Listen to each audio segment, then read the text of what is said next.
So you want to prioritize your mental health, but what does that really look like? What are the main pieces of this, the foundations of mental health that you can be cultivating in your life?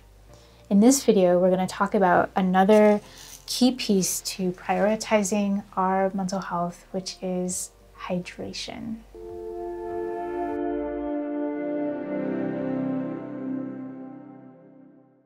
My name is Dr. Parke. I am a psychologist for youth, and here at Through the Waters, we nurture youth mental health. I did the background research and the writing for this video the day after we had a tropical storm here in Southern California, and the ground outside was covered with water from all the rain that we got. In the same way that our planet is made up of ecosystems that need water to thrive, our bodies are part of that creation, and we need water to thrive too. Water can account for about 60% of an adult's body weight, and our hydration can affect our mood and our energy levels. Whenever I think about the topics of hydration and nutrition as they relate to mental health, I kind of marvel at the irony that many of us probably take better care of our houseplants or our car than we do our body.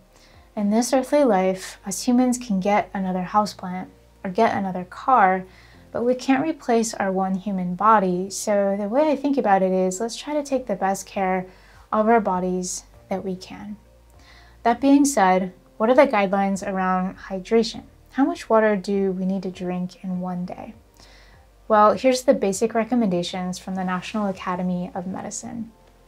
If you're between 9 to 13 years old, the recommendation is 56 to 64 ounces.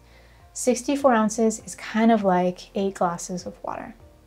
If you're between 14 to 18 years old, the recommendation is 64 to 88 ounces.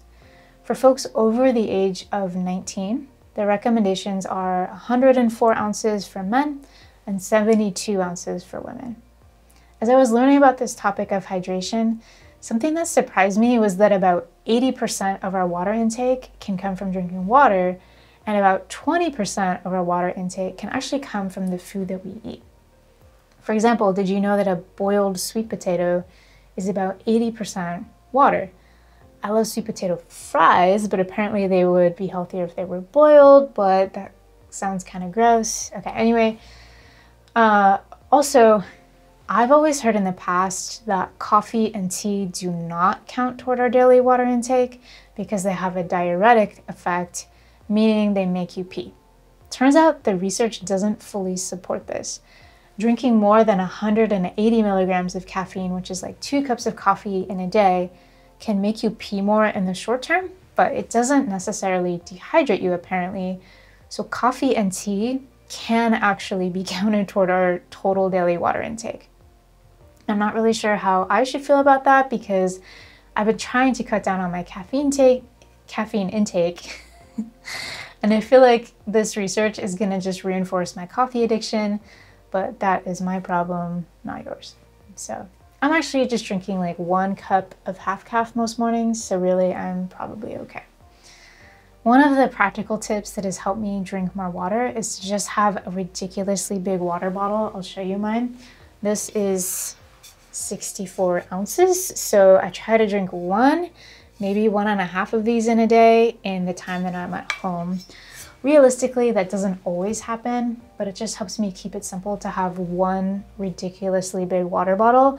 It's just like one thing to think about. If I leave home, I try to take a water bottle with me that's like 32 ounces, like this one. It's just easier to carry around. For those of you who are athletes, I'll share that whenever I go for a run, I try to drink at least 1 electrolyte packet afterward, and that seems to really help with my hydration and electrolytes as well. If I'm going on a long run that's more than an hour, I have a Camelback, this guy, that I wear on my back.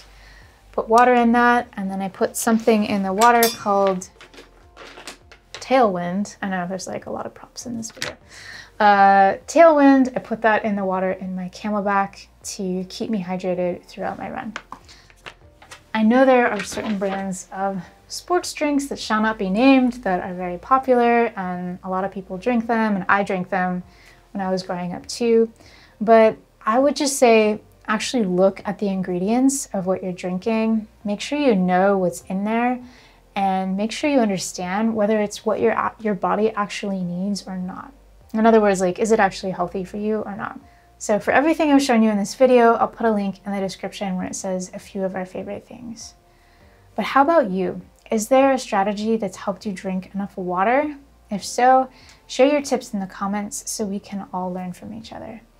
In this video, I've shared with you the basic recommendations, but there are a lot of factors that might affect our individual hydration needs for each of us, like our activity level, any medications or medical conditions, the temperature of our environment, and so on.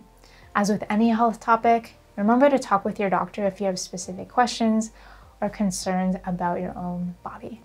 In the description below, you'll find some helpful links, like a free list of coping tools that you can download.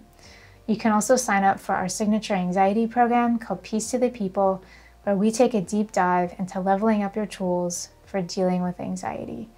If you found this video helpful, don't forget to like and subscribe. In the next video, we'll talk about exercise.